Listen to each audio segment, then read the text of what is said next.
श्रीराम समर्थ. 19 मार्च. प्रपंचात परस्परांशी प्रेमभाव कसा वाढेल? निसर्गतःच प्रेम हे प्रत्येक व्यक्तीत आणि प्राणीमात्रात असते. फार काय, प्रेमाशिवाय मनुष्य प्राणी जिवंत राहू शकणार नाही. प्रेमाने सर्व जग वश करून घेता येते. प्रेम ठेवण्यात पैसा खर्च होत नाही आणि कष्टही नाहीत.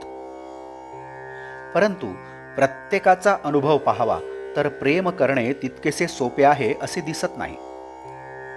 याचे कारण प्रत्येक व्यक्तीचा स्वभाव निराळा, आवड निराळी आणि दैवयोगाने आलेले ऋणानुबंध निरनिराळे असतात. आपल्या विचाराचे लोक असतील त्यांच्यावर स्वाभाविकच प्रेम जडते. विरुद्ध असतील त्यांच्याबद्दल प्रेम वाटत नाही, किंबहुना द्वेषही उत्पन्न होतो. द्वेष उत्पन्न का होतो? तर आपला आणि दुसऱ्याचा विचार आणि आवड जमत नाही म्हणून. परंतु थोडा विचार केला तर असे दिसते की आपण ज्या कारणामुळे दुसऱ्याचा द्वेष करतो तेच कारण दुसऱ्याने आपला द्वेष करायला पुरेसे होते. उदाहरणार्थ, एखादी गोष्ट आपल्याला न आवडली आणि तीच दुसऱ्याला आवडली तर मला न आवडलेली गोष्ट दुसऱ्याला आवडल्यामुळे दुसऱ्याचा द्वेष करायला मला तेवढे कारण पुरेसे होते. मग त्याच न्यायाने त्याला न आवडलेली गोष्ट मला आवडते हेच कारण त्याने माझा द्वेष करायला पुरेसे नाही का? व्यक्ती तितक्या प्रकृती अशी म्हण आहे. त्याचा अर्थच असा की स्वभावाप्रमाणे प्रत्येकाची आवड ही निराळी असणारच. म्हणून द्वेषबुद्धी नाहीशी करण्याकरिता प्रत्येकाच्या स्वभावाला थोडी सवलत ठेवणे जरूर आहे आणि प्रेम जडण्याकरिता सर्वांना आवडणारी जी गोष्ट असेल तिकडे लक्ष देणे जरूर आहे. प्रेम करण्याचा धडा गिरवताना सुरुवात आपल्या घरापासून करावी.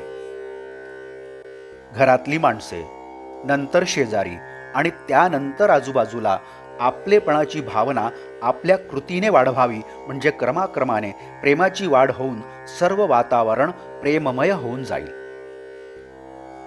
सर्वांशी निष्कपट प्रेमाने वागावे. आपल्या बोलण्यामध्ये नव्हे, पाहण्यामध्ये सुद्धा प्रेम असावे.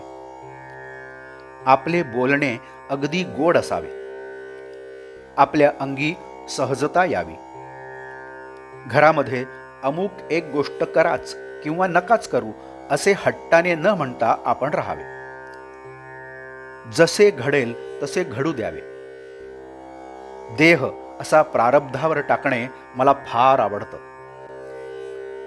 प्रेम करायला गरिबी आड येत नाही किंवा श्रीमंती असेल तर फार द्यावे लागत नाही. जसे आई आणि मुलाचे प्रेम असते तसे भगवंताचे प्रेम लागावे. ज्याला भगवंताचे प्रेम येईल तो सृष्टीकडे कौतुकाने पाहिल. भगवंताचे प्रेम हे कोणत्याही साधनाचा प्राण आहे. ते मागण्यासाठी रोज भगवंताची प्रार्थना करावी आणि त्याच्या अनुसंधानात राहण्याचा प्रयत्न ठेवावा. आजचे बोधवाक्य. घरामध्ये काय किंवा बाहेर काय, प्रेमाचा धाक असावा, भीतीचा असू नये. जानकी जीवन स्मरण. जय जय राम.